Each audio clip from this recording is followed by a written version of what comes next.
Praise the lord. హల్లెలూయా.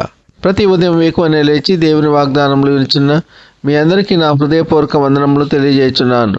ప్రతి ఉదయం వేకువనే లేచి దేవుని వాగ్దానములు ధ్యానించి మన యొక్క దినచర్యలు ప్రారంభించటం వలన మనసుకు నెమ్మది మరియు రోజంతా దేవుని కాపుదల ఉంటుంది. ఈరోజు దేవుని వాగ్దానము పరిశుద్ధ గ్రంథం నుండి సామెతల గ్రంథము 20వ అధ్యాయము 3వ వచనం. కలహమునకు దూరముగా ఉండటం వలన నరులకు ఘనత, మూర్ఖుడైన ప్రతివాడును పోరునే కోరును. ఆమెన్. హల్లెలూయా. మరి నిజముగా ప్రియ సహోదర సహోదరి, కలహమునకు దూరముగా నుండే వారందరూ ఘనత పొందుతారు. వారికి మంచి పేరు ప్రఖ్యాతలు లభిస్తాయి. దేవుని చిత్త ప్రకారము వాక్యానుసారంగా జీవించేవారు కలహమునకు, గొడవలకు, ఇతర అల్లరి చేష్టలకు పోలేరు. వీరికి దేవుని భయము ఉంటుంది కాబట్టి అల్లరి చిల్లర ఆటపాటలకు వీరు ముందుకు వెళ్ళరు, వాటిలో పాల్గొనరు. పోకిరి చేష్టలకు వీరు దూరంగా ఉంటారు.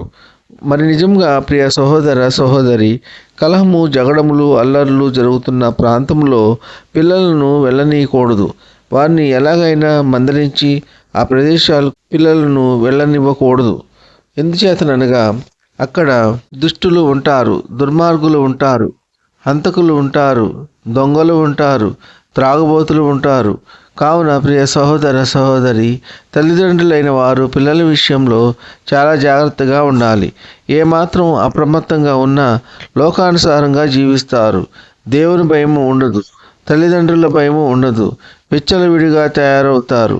కావున ప్రియ సహోదర సహోదరి, దేవుని యందున్న వారు పోకిరి చేష్టలకు వెళ్ళకూడదు, అల్లరితో కూడిన ఆటపాటలకు వెళ్ళకూడదు, జగడములు, కలహములు, అల్లర్లు జరిగే దగ్గరకు వెళ్ళి చూడకూడదు, ఆ ప్రాంతంలో ఉండకూడదు. ఎందుచేతనగా దేవుడు మనకు అనుగ్రహించే ఘనతను కోల్పోతాము.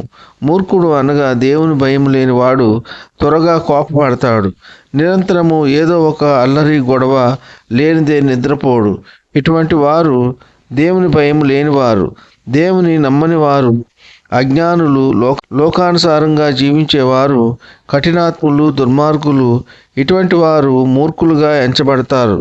కావున ప్రియ సహోదర సహోదరి, మూర్ఖుల సహవాసము ఎన్నడూ చేయరాదు. ఈ కొద్ది మాటలు దేవుడు దీవించునుగాక. ఆమెన్. ప్రార్థన. కృపాసత్య సంపూర్ణుడ, మీ ఘనమైన ఉన్నతమైన నామమునకు వేలాది వందనాలు, స్తుతులు చెల్లించున్నాము యేసయ్య. మీరు గొప్ప దేవుడవు, శక్తివంతుడవు, సర్వాధికారివి. మీకు స్తోత్రములు. ఈ వేకువనే లేచి ఎందరైతే మీ యొక్క వాక్యమును విని మిమ్మల్ని అంగీకరించి ఉన్నారో అటువంటి వారిని అందరినీ దీవించండి, ఆశీర్వదించండి. ప్రతి ఒక్కరూ మారు మనసు పొంది, రక్షణ పొంది, మీ యొక్క వాక్యమును అంగీకరించి మిమ్మల్ని స్తుతించి ఆరాధించే కృప దయచేయండి. వాక్యము ద్వారా తెలియజేసిన రీతిగా కలహమునకు దూరంగా ఉండే వారికి ఘనత లభిస్తుందని వాక్యము ద్వారా సెలవిచ్చి ఉన్నందుకు మీకు స్తోత్రములు. మూర్ఖుడైన ప్రతి వారికి నిరంతరము కలహమునే కోరుకుంటారని వాక్యము ద్వారా సెలవిచ్చి ఉన్నందుకు మీకు స్తోత్రములు. కలహము, అల్లర్లు జోలికి పోకుండా మీ యందు భయభక్తులు కలిగి మిమ్మల్ని స్తుతించి ఆరాధించే కృప దయచేయండి. ఉద్యోగస్తులను, వ్యాపారస్తులను, కూలి పని వారిని కాపాడండి. వారు చేయుచున్న పనుల్లో, రాకపోకల్లో కాపాడండి. గర్భఫలం లేని వారికి గర్భఫలం దయచేయండి. గర్భిణీ స్త్రీలకు సుఖమైన ప్రసవ దినాలు దయచేయండి. ఉద్యోగము నిమిత్తము ఎగ్జామ్స్ రాసిన వారికి వారు ఆశించిన ఫలితము లభించులాగున మీ కృప ఉంచండి. దూర ప్రాంతాల్లో ఉద్యోగము నిమిత్తము వెళ్ళి ఉన్న మీ ప్రియ బిడ్డలకు ధైర్యము కలుగజేయండి. అక్కడ ఉన్న ప్రాంతంలో మీకు సాక్షులుగా జీవించే కృప దయచేయండి. వారికి కావలసిన అక్కర్లు, కొరతలు తీర్చండి. చదువుల నిమిత్తము, ఉద్యోగము నిమిత్తము, పనుల నిమిత్తము, వ్యాపారము నిమిత్తము ఇతర దేశాలకు వెళ్ళి ఉంటున్న మీ ప్రియ బిడ్డలు అక్కడ వాతావరణం వలన ఎటువంటి ఇబ్బందులు జరగకుండా మీ కృప ఉంచండి. వారిలో ఉన్న దిగులు, విచారం తీసివేయండి. వారి వారి ఉద్యోగములు క్షేమంగా చేసుకొని సంతోషించే కృప దయచేయండి. దారి ప్రయాణాల్లో తోడై ఉండండి. క్షేమాన్ని దయచేయండి. వికలాంగులను కాపాడండి. వారికి కావలసిన సాటి అయిన సహాయము అందులాగున మీ కృప ఉంచండి. దిక్కులేని వారిని, దీనులను, అనాథలను, బీదలను కనికరించండి. వారికి కావలసిన సహాయం అందులాగున మీ కృప ఉంచండి.